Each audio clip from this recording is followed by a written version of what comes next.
Welcome to our channel Lux Auto.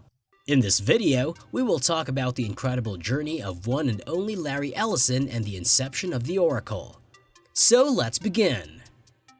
His early life. Ellison was given birth by an unmarried Jewish woman in New York City. His birth dad served in the United States Army Air Forces as an Italian-American pilot. Ellison was given to his aunt's family for adoption after being diagnosed with pneumonia at the tender age of 9 months.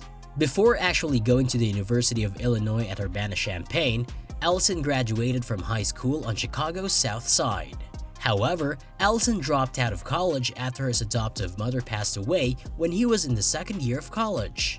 He decided to return to college at the University of Chicago afterward, but decided to drop out after attending about one semester. Larry Ellison's father, who had adopted him, often used to tell him that he was good for nothing. But his never-say-die mindset helped him become the world's third richest person in the United States, with a total wealth of $54 billion. Hunger for success. In 1966, a 22-year-old Ellison relocated to Berkeley, California, just next to what would eventually become Silicon Valley, the epicenter of the tech boom. He drove from Chicago to California in a vibrant Turkish Thunderbird, hoping to make a great first impression of the fresh start he was about to embark upon. Ellison worked at various companies at the time, including Wells Fargo and Amdahl, which is a mainframe manufacturing company. He picked up computers as well as programming skills in the process.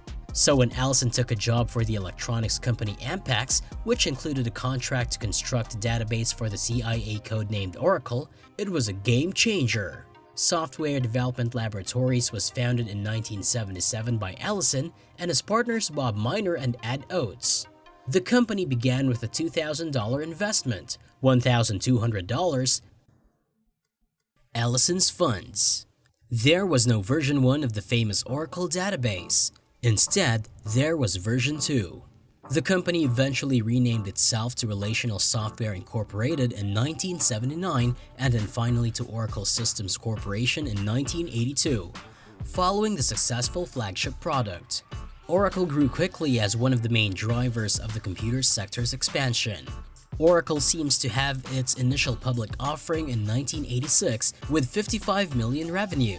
Then in 1997, when Steve Jobs returned to Apple as its CEO, he went to ask Ellison to become a member of the board of directors. Ellison lingered for quite a while and felt that, after all, he was unable to devote the necessary time.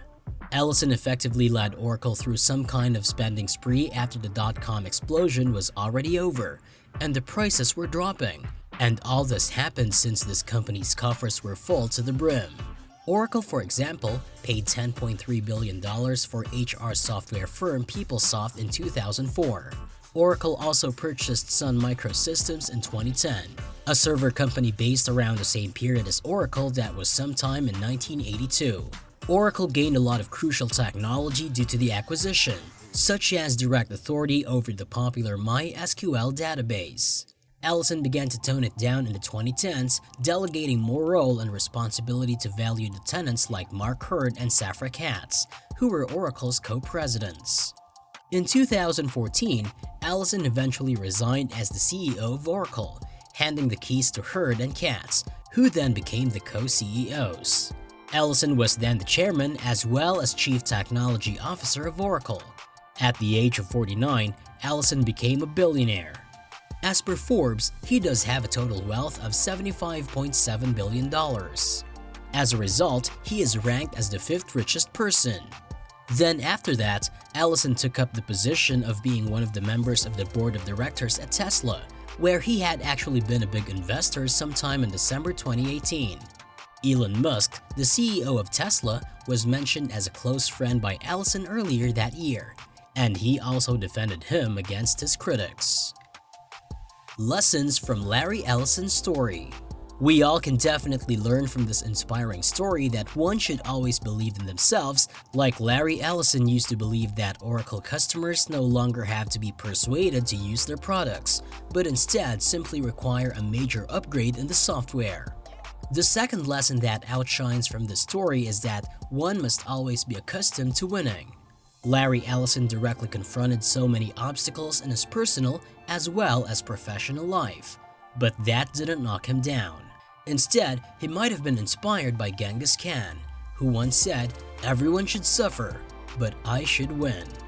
Thirdly, and most importantly, one should realize that even though education is a powerful tool that will assist us in facing the world, this does not mean that if one does not have the tool, they will end up losing in life. For example, even though most of the best business owners in Silicon Valley may not have a college education, they are industry leaders. So this is the life story of the 2-times dropout Larry Ellison and his way to Oracle. Comment down what you learned from his story.